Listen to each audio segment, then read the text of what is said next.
Alkitab kita dari Efesus pasal 4. Kita buka Alkitab dari Efesus pasal 4.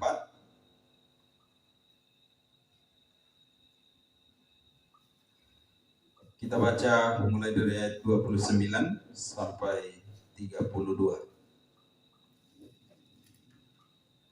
Kita baca berbalas-balasan. Saya membaca ayat yang ganjil, kemudian saudara ayat yang genap. Janganlah ada perkataan kotor keluar dari mulutmu, tetapi pakailah perkataan yang baik untuk membangun di mana perlu, supaya mereka yang mendengarnya beroleh kasih karunia. Dan janganlah kamu mendukakan Roh Kudus Allah yang telah memeteraikan kamu menjelang hari penyelamatan. Segala kepahitan, kegeraman, kemarahan, pertikaian, dan fitnah hendaklah dibuang dari antara kamu. Demikian pula segala kejahatan. Tetapi hendaklah kamu ramah seorang terhadap yang lain, penuh kasih mesra dan saling mengampuni, sebagaimana Allah di dalam Kristus telah mengampuni kamu. Demikian firman Tuhan yang akan kita renungkan pada hari ini. Saudara-saudara yang saya kasihi dalam Tuhan kita Yesus Kristus, hari ini saya mau membahas satu tema, dan tema ini berkaitan secara khusus dengan Roh Kudus, yaitu mendukakan Roh Kudus. Apa artinya? Dalam ayat 30 di sana dikatakan, janganlah kamu mendukakan Roh Kudus Allah yang telah memeteraikan kamu menjelang hari penyelamatan. Dalam terjemahan lama dikatakan, jangan kamu mendukakan Roh Allah yang kudus, yang di dalamnya itu kamu sudah dimeteraikan sehingga hari penebusan. Saudara-saudara yang saya kasihi dalam Tuhan kita Yesus Kristus, sekali lagi tema kita adalah mendukakan Roh Kudus. Di sini Roh Kudus dikatakan Roh Kudus Allah. Dalam terjemahan lama dikatakan Roh Allah yang kudus. Itu sama saja. Itu tetap menunjukkan kepada Roh Kudus yang juga adalah Allah. Kata Allah di sini itu ditulis untuk menunjukkan sekaligus bahwa Roh Kudus itu adalah Allah. Nah, saudara-saudara yang dikasihi oleh Tuhan kita Yesus Kristus, kalau kita perhatikan secara cermat ayat 30 ini, Roh Kudus itu dikatakan dia berduka. Itu kalimat yang pertama. Tapi kalimat kedua dikatakan telah memeteraikan kamu menjelang hari penyelamatan. Apa artinya saudara-saudara? Bahwa Roh Kudus itu bisa berduka, bisa sedih. Tapi kalimat selanjutnya dikatakan bahwa Roh Kudus itu memeteraikan kamu menjelang hari penyelamatan. Saudara-saudara, dikatakan memeteraikan kamu, itu berarti kamu di sini itu adalah orang percaya. Jemaat di Efesus dan mereka ini adalah orang-orang yang sudah percaya. Orang-orang yang sudah Kristen, mereka ini adalah orang-orang percaya dan mereka dimeteraikan oleh Roh Kudus. Itu berarti saudara, Roh Kudus itu bisa sedih, bisa berduka, itu oleh orang percaya. Orang Kristen, orang percaya bisa membuat Roh Kudus sedih, berduka kalau mereka berdosa. Berdosa kepada Allah itu menyebabkan Roh Kudus berduka. Karena itu saudara-saudara, di sini orang Kristen yang sejati, yang bisa melakukan dosa yang mendukakan Roh Kudus. Ini bukan dosa yang dilakukan oleh orang yang tidak percaya. Orang yang belum dimeteraikan dengan Roh Kudus itu tidak bisa membuat Roh Kudus bersedih atau berduka. Karena Roh Kudus di sini itu dimeteraikan pada orang yang percaya. Saudara-saudara yang saya kasih dalam Tuhan kita Yesus Kristus, kapan terjadinya Roh Kudus dimeteraikan pada orang yang percaya? Dalam dalam Efesus 1 ayat 13 dikatakan, ketika kamu percaya dimeteraikan dengan Roh Kudus yang dijanjikannya itu. Itu berarti saudara, kapan seseorang itu dimeteraikan oleh Roh Kudus? Pada waktu dia percaya kepada Yesus sebagai Tuhan dan Juru Selamat. Sebelum seseorang percaya kepada Yesus sebagai Tuhan dan Juru Selamat, dia belum dimeteraikan oleh Roh Kudus. Sekalipun dia sudah dibaptis, sekalipun dia sudah sidi, tapi kalau dia belum percaya Yesus sungguh-sungguh sebagai Tuhan dan Juru Selamat, dia belum dimeteraikan oleh Roh Kudus. Sekali lagi, kapan seseorang dimeteraikan oleh Roh Kudus? Efesus 1 ayat 13 berkata, ketika kamu percaya. Ketika kamu percaya, dimeteraikan oleh Roh Kudus. Karena itu saudara-saudara, percayalah sungguh-sungguh kepada Yesus sebagai Tuhan dan Juru Selamat, dan saudara dimeteraikan oleh Roh Kudus. Dan itu ada kaitannya dengan kalimat selanjutnya dikatakan menjelang hari penyelamatan.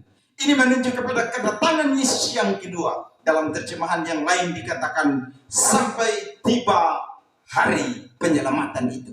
Sampai tiba hari kedatangan Yesus yang kedua. Artinya ini bicara di mana satu titik pada saat orang percaya Yesus, saat itulah dia akan dipimpin terus oleh Roh Kudus sampai hari kedatangan Yesus yang kedua. Atau bisa diartikan juga bahwa sampai hari matinya seseorang, dia terus dimeteraikan oleh Roh Kudus, tapi pada saat yang sama dia bisa mendukakan Roh Kudus sampai hari penyelamatan. Saudara-saudara yang saya kasih dalam Tuhan kita Yesus Kristus, sekali lagi istilah mendukakan Roh Kudus itu menunjukkan bahwa Roh Kudus selain dia adalah Allah, dia juga adalah pribadi. Dia adalah pribadi. Ayat ini menunjukkan bahwa Roh Kudus adalah pribadi. Kenapa saudara? Kalau dia bukan pribadi, bagaimana mungkin dia bisa bersedih? Bagaimana mungkin bisa berduka?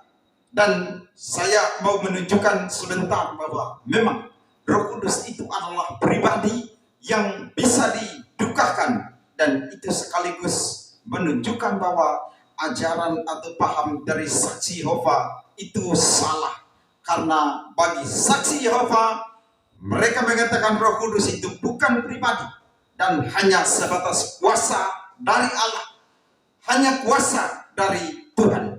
Saya kutip kata-kata dari saksi Yehova bilang begini, Roh Kudus yang digunakan dalam Alkitab menyatakan bahwa ini adalah suatu kekuatan atau tenaga yang dikendalikan, yang digunakan oleh Allah Yehova untuk melaksanakan berbagai maksud tujuannya sampai taraf tertentu. Ini dapat disamakan dengan listrik, tenaga yang dapat digunakan untuk melakukan beragam fungsi. Jadi bagi saksi Yehova, Roh Kudus itu bukan pribadi. Itu hanya kuasa saja. Itu semacam tenaga dari Tuhan. Dan itu bukan pribadi. Lebih lanjut saksi Yehova berkata, Roh Kudus adalah tenaga aktif Allah. Roh Kudus tidak setara dengan Allah, tetapi selalu dipakai olehnya. Dan dia lebih rendah daripada dia. Saudara-saudara, ini menunjukkan bahwa saksi Yehova itu memiliki pandangan yang salah, bahkan sesat dalam urusan Tritunggal, karena mereka tidak percaya Roh Kudus adalah Allah yang setara, sejajar dengan Allah, dan juga mereka tidak percaya bahwa Roh Kudus adalah pribadi. Tapi saudara-saudara, Alkitab menunjukkan bahwa Roh Kudus adalah pribadi. Dia adalah Allah. Dan saudara-saudara, saya menunjukkan bahwa ada beberapa hal yang penting yang harus kita perhatikan ketika kita membaca kitab suci untuk menunjukkan bahwa Roh Kudus itu memang adalah pribadi. Saudara-saudara, belajar tentang Roh Kudus ini sangat penting sekali, karena banyak gereja mengaku mereka dipenuhi Roh Kudus, tapi mereka betul-betul menyimpang dari kebenaran, menyimpang dari kitab suci. Tapi mereka klaim mereka penuh Roh Kudus. Mereka tidak mengerti tentang Roh Kudus. Coba saudara kalau ketemu orang-orang yang sering kepenuhan Roh Kudus, bahasa roh dan lain sebagainya, tanya mereka tentang Roh Kudus. Roh Kudus itu Allah atau pribadi? Dia pribadi atau bukan pribadi Allah? Mereka akan kesulitan, tapi mereka bilang kami setiap minggu penuh Roh Kudus. Saudara, ada beberapa hal yang kita harus perhatikan. Pertama, Alkitab mengatakan untuk Roh Kudus itu menggunakan kata ganti orang. Kata ganti orang ini ada yang tunggal, ada yang jamak. Kata ganti orang yang tunggal itu biasanya saya. Apalagi kamu itu bisa banyak, bisa menunjukkan satu orang. Dia, aku, engkau. Kalau jamak, mereka, kamu sekalian, kita. Nah, untuk Roh Kudus, Alkitab menggunakan kata ganti orang. Dalam Kisah Para Rasul 13 ayat 2. Pada suatu hari ketika mereka beribadah kepada Tuhan dan berpuasa, berkatalah Roh Kudus. Berarti Roh Kudus bisa berbicara. Roh Kudus bisa berkata, khususkanlah Barnabas dan Saulus bagiku untuk tugas yang telah kutentukan bagi mereka. Nah, di sini Roh Kudus yang berkata. Berkatalah Roh Kudus, khususkanlah Barnabas, Saulus bagiku untuk tugas yang telah kutentukan bagi mereka. Ini berarti Roh Kudus bisa berbicara dan menggunakan kata ganti orang ku atau aku, dan ini menunjukkan bahwa Roh Kudus adalah pribadi. Kalau dia bukan pribadi, bagaimana mungkin bisa menggunakan kata ganti orang seperti ini? Kedua, saudara, Roh Kudus itu dalam bahasa Yunaninya disebut sebagai Parakletos. Parakletos itu artinya penghibur, penolong. Penolong atau penghibur itu adalah Parakletos. Yesus mengatakan dalam Yohanes 14 ayat 16, aku akan minta kepada Bapa, Ia akan memberikan kepadamu seorang penolong yang lain. Seorang penolong yang lain, supaya ia menyertai kamu selama-lamanya.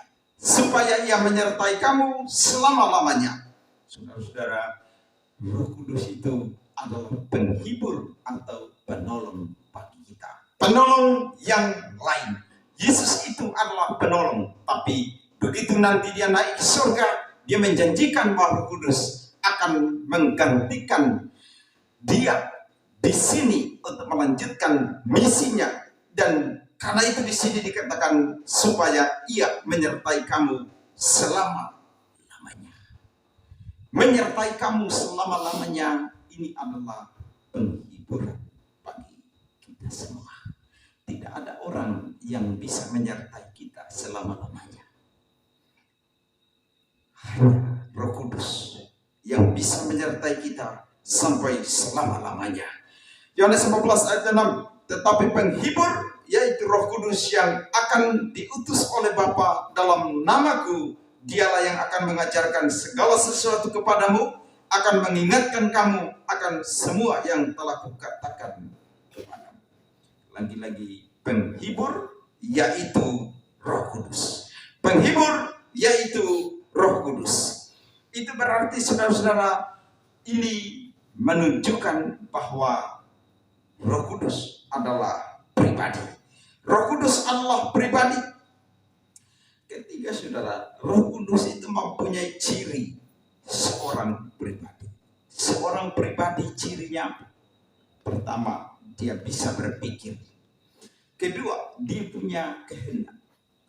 Ketiga, dia punya perasaan. Itu namanya pribadi.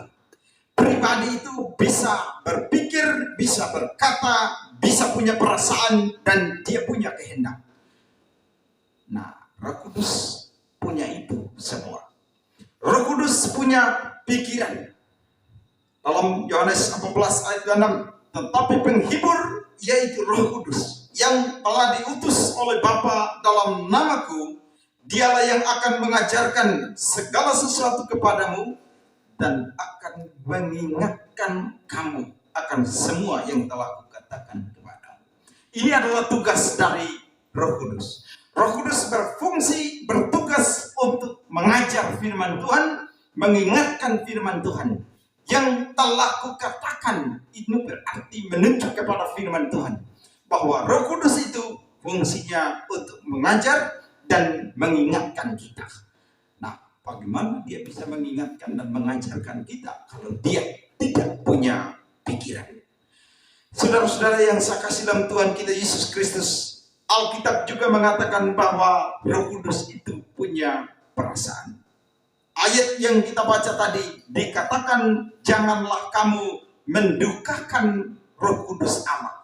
Janganlah kamu menyedihkan Roh Kudus Allah.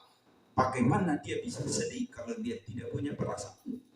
Itu berarti Roh Kudus punya perasaan. Dan itu menunjukkan bahwa dia adalah pribadi. Kemudian saudara, Roh Kudus itu juga punya kehendak. Dalam 1 Korintus 12 ayat 11 dikatakan, tetapi semuanya ini dikerjakan oleh Roh yang satu dan yang sama, yang memberikan karunia kepada tiap-tiap orang secara khusus seperti yang dikehendakinya. Ini dalam urusan pemberian karunia-karunia kepada jemaat, kepada orang yang percaya, itu diberikan menurut kehendak Roh Kudus. Roh Kudus yang memberikan karunia-karunia yang berbeda kepada kita semua. Kalau saudara punya karunia ini, saya punya karunia ini, yang lain punya karunia yang itu semua diberikan menurut kehendak dari Roh Kudus. Roh Kudus yang berdaulat memberikan karunia tertentu kepada jemaat. Ini berarti saudara, Roh Kudus mempunyai kehendak dan lagi-lagi itu menunjukkan bahwa dia memang adalah pribadi. Yang keempat saudara, Roh Kudus itu melakukan hal-hal yang dilakukan oleh seorang pribadi. Roh Kudus mengerjakan hal-hal yang dilakukan oleh seorang pribadi. Pertama, Roh Kudus itu bisa mengajar dan mengingatkan. Tadi saya sudah bacakan ayatnya, tapi juga dalam Perjanjian Lama. Dalam Yesaya, dalam Nehemia 9 ayat 20. Dan engkau memberikan kepada mereka rohmu yang baik untuk mengajar mereka. Rohmu yang baik untuk mengajar mereka. Jadi Roh Kudus mengajar mereka. Roh Allah mengajar mereka. Lukas 12 ayat 12. Sebab pada saat itu juga Roh Kudus akan mengajar kamu apa yang harus kamu katakan. Ini konteksnya kalau para murid itu nanti akan menghadap penguasa, menghadap orang-orang yang menganiaya mereka dibawa ke pengadilan. Yesus bilang, kamu akan diberikan hikmat oleh Tuhan untuk memberikan jawaban kepada mereka. Karena itu tidak perlu takut. Di sini Roh Kudus akan mengajar mereka. Yohanes 14 ayat 26 yang tadi saya bacakan, dia mengajarkan segala sesuatu kepadamu dan mengingatkan kamu semua yang telah kukatakan kepadamu. Kemudian saudara, selain Roh Kudus tadi mengajar dan mengingatkan, Roh Kudus itu juga bersaksi. Itu dilakukan oleh seorang pribadi. Dalam Yohanes 15 ayat 26, jikalau penghibur yang akan kuutus dari Bapa datang, yaitu Roh kebenaran yang keluar dari Bapa, ia akan bersaksi tentang aku. Ia itu menunjuk kepada Roh Kudus, dan Roh Kudus itu akan bersaksi tentang aku. Ini saudara kalimat yang penting dari Tuhan Yesus tentang pekerjaan Roh Kudus. Bahwa Roh Kudus itu diberi untuk mengajarkan kebenaran, mengingatkan kita akan firman Tuhan, dan sekaligus memberi kesaksian tentang apa yang diajarkan dan dilakukan oleh Yesus Kristus Tuhan kita.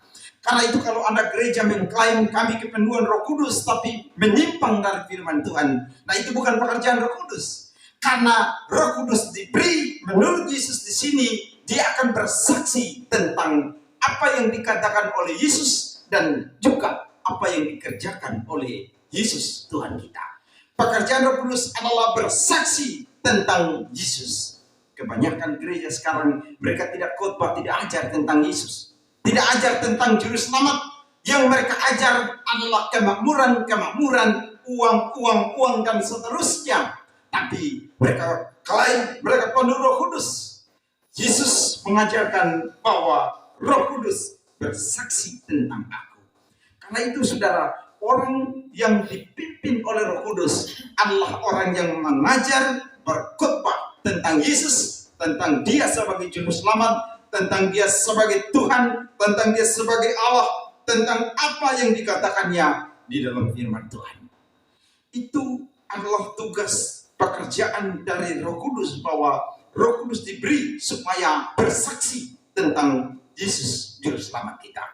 Dalam Roma 8 ayat 16, Roh itu bersaksi bersama-sama dengan roh kita bahwa kita adalah anak-anak Allah. Maksudnya adalah untuk meyakinkan kita orang yang percaya bahwa kita betul-betul adalah anak Allah. Roh Kudus akan mengerjakannya di dalam hati kita, membuat kita yakin betul bahwa saya adalah milik Tuhan, adalah milik kepunyaan Tuhan. Itu adalah pekerjaan Roh Kudus dalam hati kita. Kemudian Roh Kudus itu juga menginsafkan. Menginsafkan itu maksudnya menyadarkan kita akan dosa.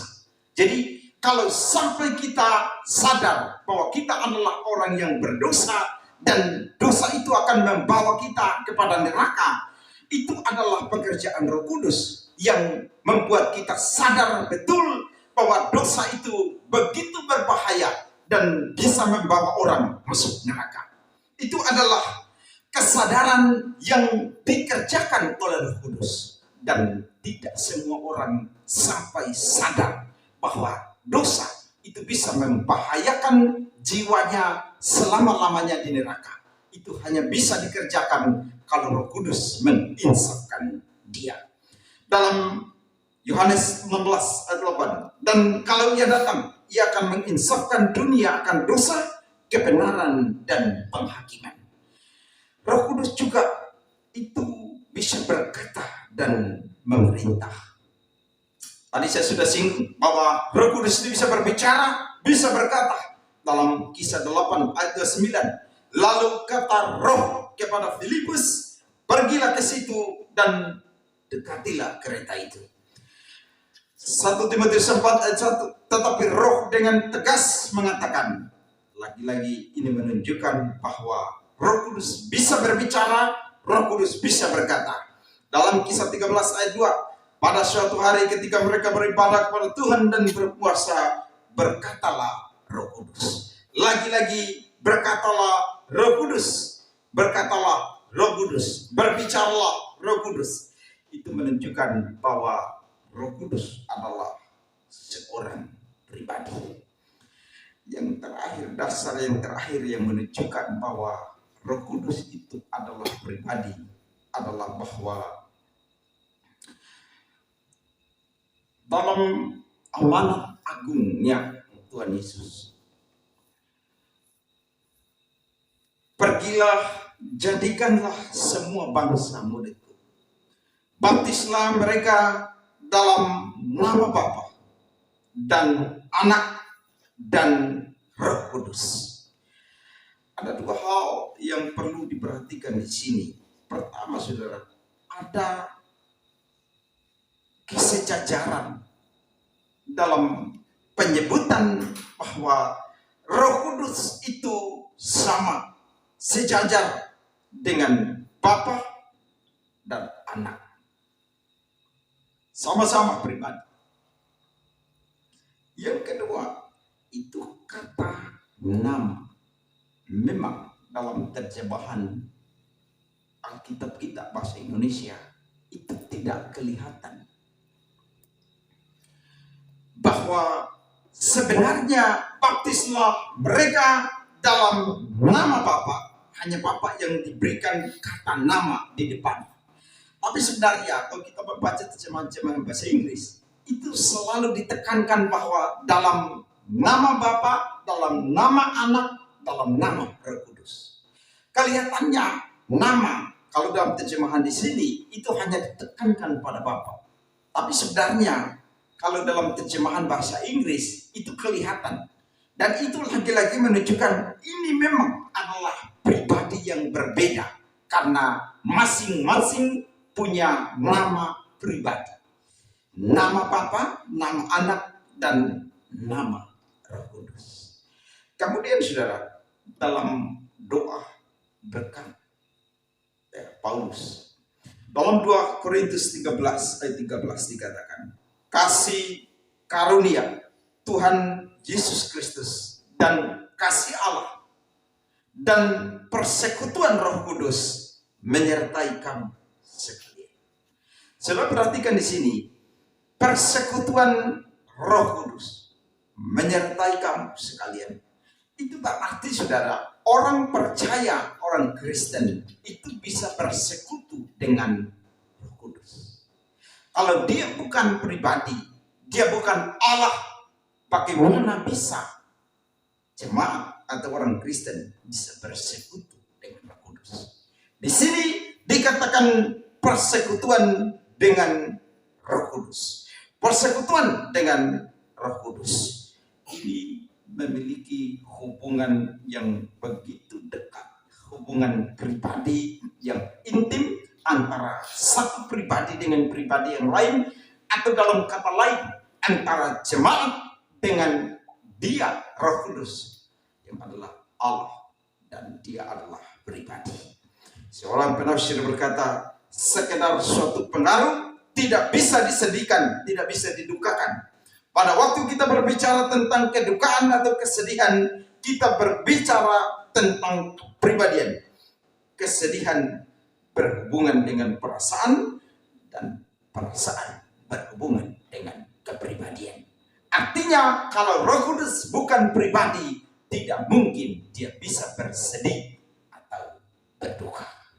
Nah, saudara-saudara, mari kita kembali kepada teks kita. Dikatakan, janganlah kamu mendukakan Roh Kudus Allah yang telah memeteraikan kamu menjelang hari penyelamatan.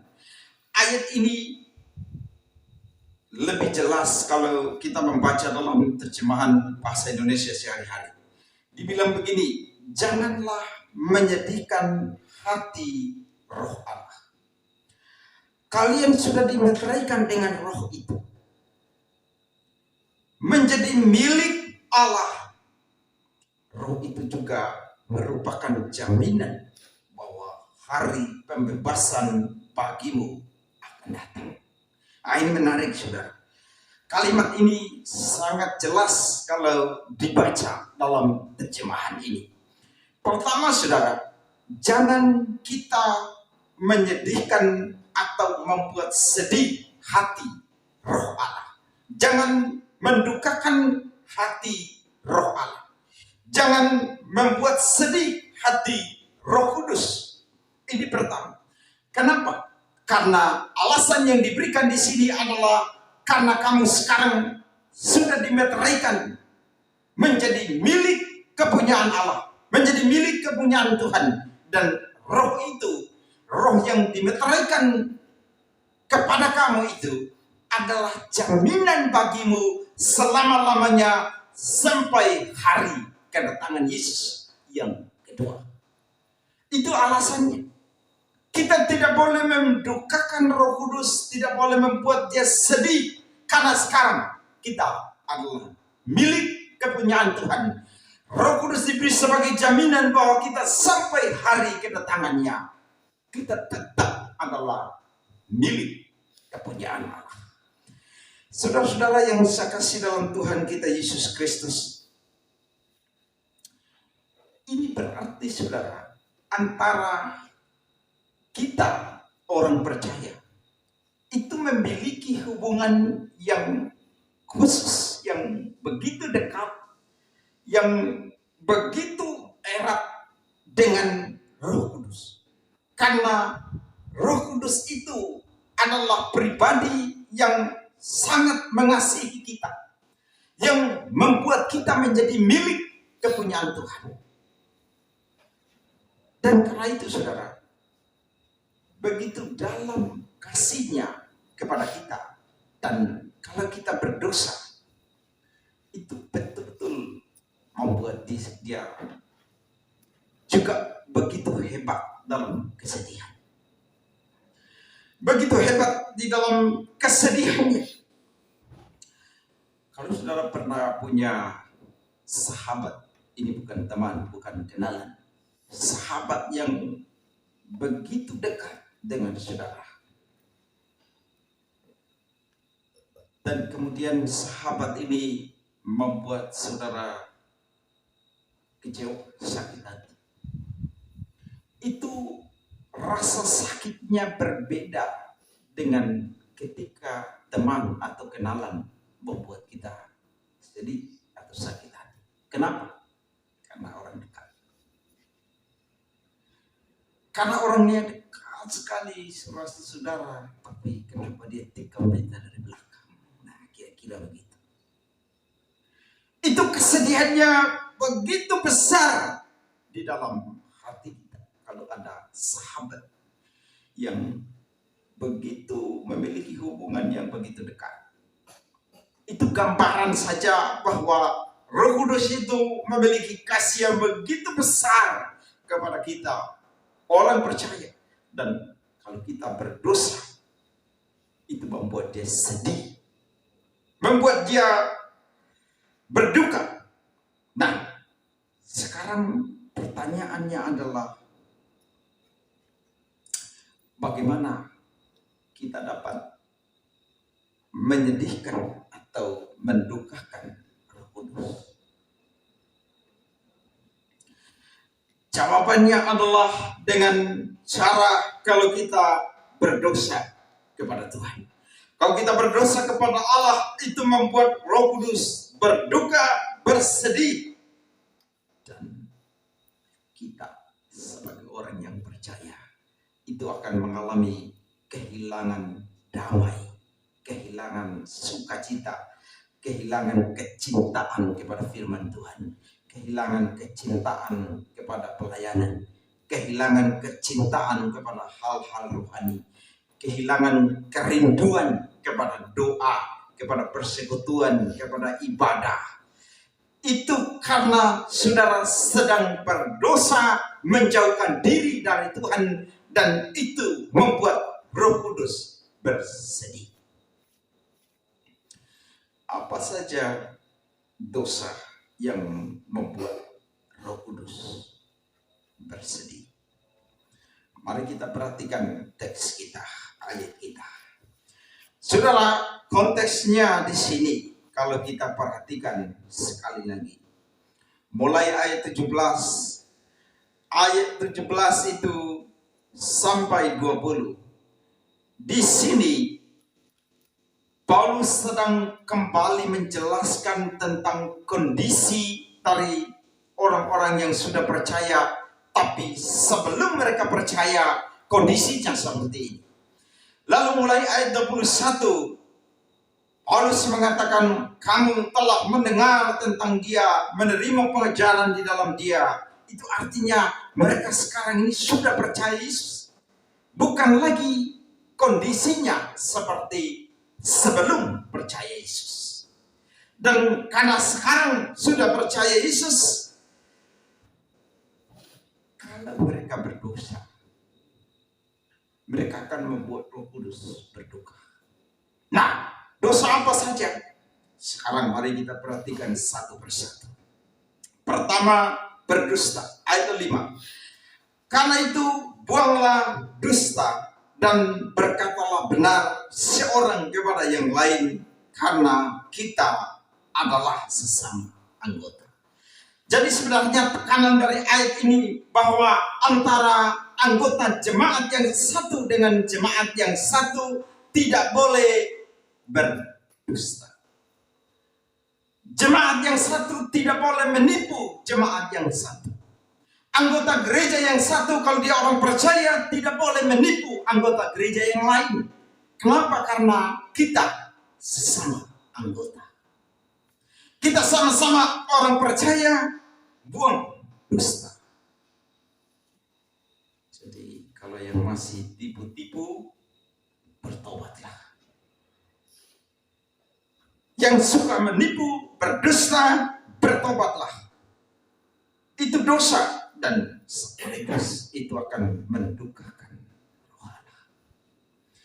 26. Apabila kamu menjadi marah, janganlah kamu berbuat dosa. Janganlah matahari terbenam sebelum padam amarah. Nah, itu berarti pertama untuk khusus marah. Marah tidak selamanya dosa. Karena ayat ini, apabila kamu menjadi marah, jangan kamu berbuat dosa.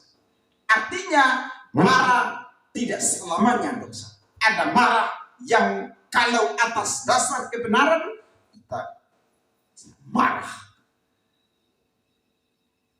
Tapi di sini diberikan durasi waktunya.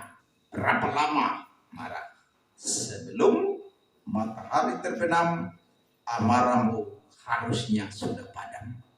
Jadi kalau marah berhari-hari, berminggu-minggu, berbulan-bulan, bertahun-tahun, sedang membuat Roh Kudus bersedih, berduka, berlarut-larut, berlama-lama. Saudara mesti bertobat.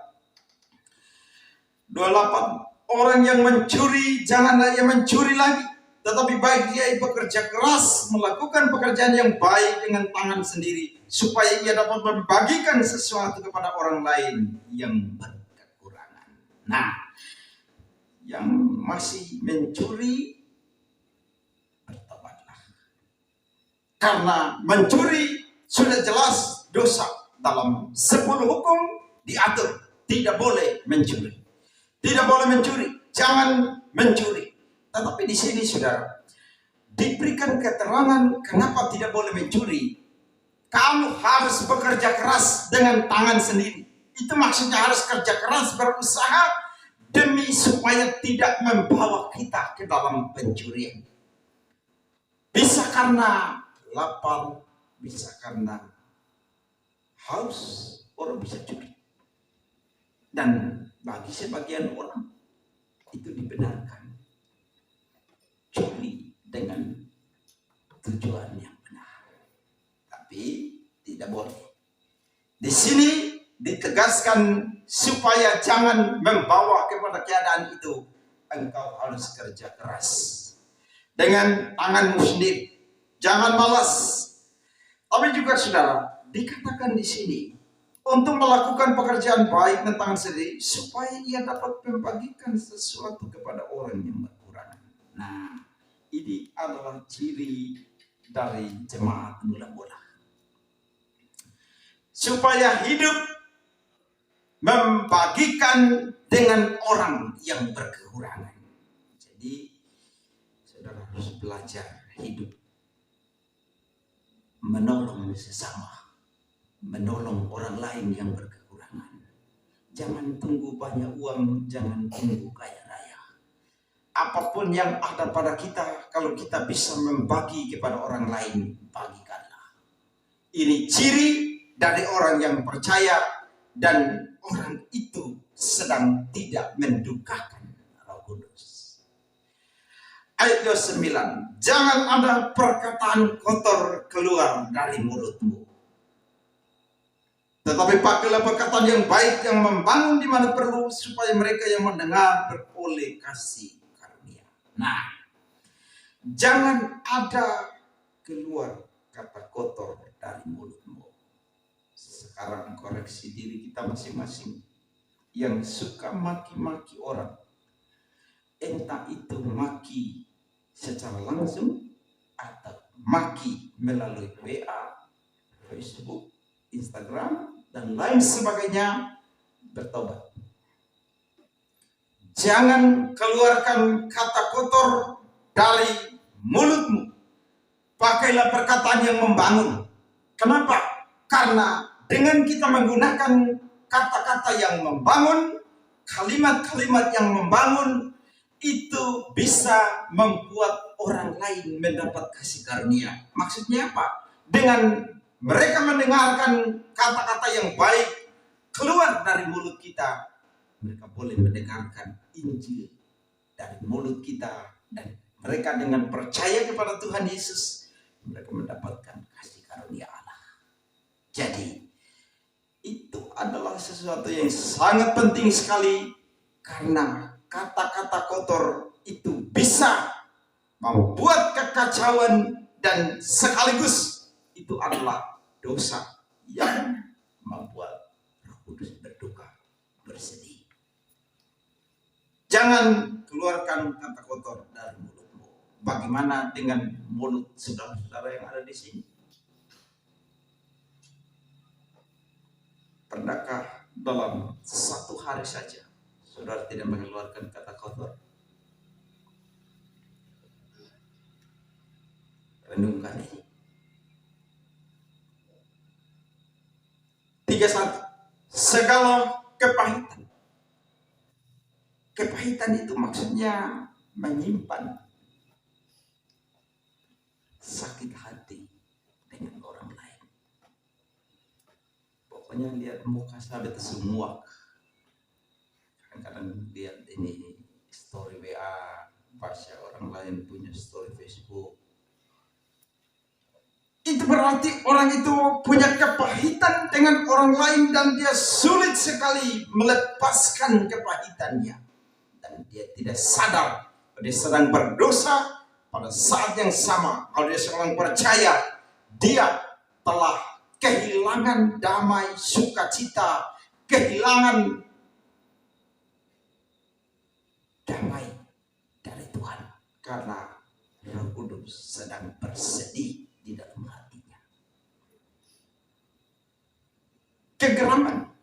Kegeraman ini saya baca dalam tafsiran itu artinya marah yang meledak-meledak, cepat terbakar emosinya. Hati-hati. Itu juga bisa membawa malapetaka bagi diri saudara sendiri kalau tidak kontrol. Kemarahan, ini tentu kemarahan yang berdosa. Pertikaian, perkelahian, fitnah, hendaklah dibuang dari antara kamu. Demikian pula segala kejahatan. Artinya adalah segala dosa, segala kejahatan dengan dosa-dosa tertentu yang tadi, itu bisa membuat Roh Kudus berduka, bisa membuat Roh Kudus bersedih. Dan sebagai orang yang sudah percaya, kita harus membuangnya. Kita harus membuangnya dari hidup kita. Nah, bagaimana seharusnya sikap kita supaya kita tidak membuat Roh Kudus bersedih, tidak membuat Roh Kudus berduka, tapi pada saat yang sama, bagaimana seharusnya sikap kita kepada sesama. Nas pembimbing kita, hendaklah kamu ramah seorang kepada yang lain, penuh kasih mesra dan saling mengampuni, sebagaimana Allah di dalam Kristus telah mengampuni kamu. Ini kalimat yang terakhir ini penting, dan ini menjadi alasan sekaligus menjadi dasar untuk kita membangun hidup yang benar, membangun relasi dengan sesama, membangun hubungan yang baik antara jemaat yang satu dengan jemaat yang lain, dan itu menjadi dasar bagi kita untuk mengampuni orang yang bersalah kepada kita, sehingga amarah, kegeraman, kepahitan, dan dosa-dosa yang lain itu hendaknya dibuang dari hidup kita. Sebagaimana Allah di dalam Kristus telah mengampuni kamu. Dasar pengampunan yang diberikan oleh Allah melalui Yesus Kristus anaknya kepada kita harus senantiasa terus-menerus diingat, terus-menerus direnungkan, dan itu mendorong kita untuk hidup mengampuni orang lain. Karena itu kalau saudara masih kepahitan dengan orang lain, renungkan ini. Kalau saudara masih menyimpan dendam dengan orang lain, renungkan ini. Kalau saudara menaruh kemarahan kepada orang lain, memfitnah orang lain, bertikai dengan orang lain, renungkan ini. Sebagaimana Allah di dalam Kristus mengampuni segala dosa. Kalau saudara betul-betul orang percaya, saudara harus merenungkan ini. Dan renungkan, kenapa saudara masih terus-menerus menyimpan, memegang teguh dosa-dosa itu dan tidak mau membuang. Renungkan, lebih besar dosamu kepada Tuhan atau dosa sesamamu kepadamu. Dosa kita jelas lebih besar kepada Tuhan. Tapi begitu besarnya dosa kita, Allah di dalam Kristus mengampuni segala dosa kita. Tadi berita anugerah dikatakan, sekalipun dosamu merah seperti kermisi.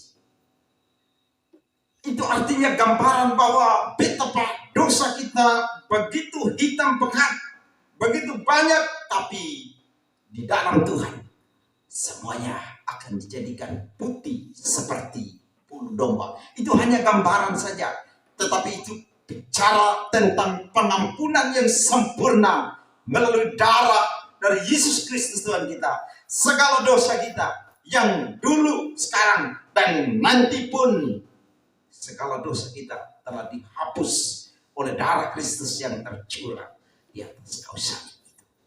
Karena itu bagi orang yang percaya, itu tidak boleh ada alasan kenapa sampai sekarang bisa menyimpan dendam dengan orang lain begitu lama, bisa kepahitan dengan orang lain begitu lama, bisa memfitnah, bertikai, menyimpan amarah, dendam, iri hati dengan orang lain. Itu seharusnya tidak boleh terjadi, apalagi antar sesama anggota jemaat, sesama anggota persekutuan. Itu tidak boleh terjadi, karena itu menyimpang dari tujuan di mana Allah telah mengampuni kita di dalam Yesus Kristus Tuhan kita. Saudara renungkan ini baik-baik. Dengan kita menyimpan dosa, itu sekali lagi membuat Roh Kudus bersedih, membuat Roh Kudus berduka, tapi pada saat yang sama kita akan kehilangan damai, kehilangan sukacita, kehilangan kerinduan, keinginan untuk bersekutu dengan Tuhan, karena dosa-dosa itu membuat kita jauh daripada Tuhan. Ini yang ditekankan oleh Paulus dalam dalam teks ini. Saudara perhatikan di sini. Mulai dari ayat 17. Sebab itu kukatakan dan kutegaskan ini kepadamu di dalam Tuhan. Jangan hidup lagi sama seperti orang yang tidak mengenal Allah. Ciri orang yang tidak mengenal Allah itu pertama, pikirannya sia-sia. Sia-sia itu maksudnya pikirannya dipenuhi dengan dosa, kosong, dan tidak ada kebenaran dalam pikirannya. Dan pengertiannya yang gelap, jauh dari hidup persekutuan dengan Allah. Nah, jauh dari persekutuan dengan Allah. Jauh dari persekutuan dengan Allah. Karena kebodohan ada di dalam mereka dan karena kedegilan hati mereka. Perasaan mereka telah tumpul sehingga mereka menyerahkan diri kepada hawa nafsu dan mengerjakan dengan serakah segala macam kecemaran. Ayat 10, tetapi kamu tidak demikian. Itu berarti saudara, kalau kita orang Kristen, orang yang percaya, hidup lagi sama seperti cara hidup kita yang lama sebelum kita mengenal Tuhan. Paulus mengatakan, kamu sedang hidup seperti orang yang tidak mengenal Allah. Kamu sedang hidup dengan pikiran yang sia-sia, gelap, dan itu akan membawa saudara jauh dari persekutuan dengan Tuhan. Membuat saudara tidak rindu untuk melayani, membuat saudara tidak rindu untuk menginjili, membuat saudara tidak rindu untuk berdoa, membuat saudara tidak rindu untuk bersekutu dengan Tuhan. Karena ada dosa yang disimpan, dipegang di dalam diri saudara. Dan itu membuat Roh Kudus berduka di dalam hati kita. Ini berlaku bagi orang yang percaya sungguh-sungguh. Saudara-saudara, renungkan ini. Saya tegaskan dan tekankan lagi, kenapa kita tidak boleh hidup dalam dosa seperti yang tadi saya jelaskan. Karena alasan yang paling mendasar, Allah telah mengampuni segala dosa kita di dalam Yesus Kristus Tuhan kita. Ini bagi kita yang sudah percaya kepada Yesus sebagai Tuhan dan Juru Selamat. Bagi saudara-saudara yang belum percaya Yesus, saudara harus percaya Dia sebagai Tuhan dan Juru Selamat. Dengan saudara percaya kepada Yesus, saudara dimeteraikan menjadi milik kepunyaan Tuhan sampai selama-lamanya. Roh Kudus menjadi jaminan untuk keselamatan saudara sampai hari kedatangannya yang kedua. Tapi kalau saudara tidak percaya kepada Dia, tidak ada jaminan bahwa saudara akan tetap selamat sampai hari kedatangannya yang kedua. Dan kalau Dia datang, itu akan menjadi ancaman dan bahaya, malapetaka besar bagi orang yang tidak percaya. Tuhan memberkati kita. Amin.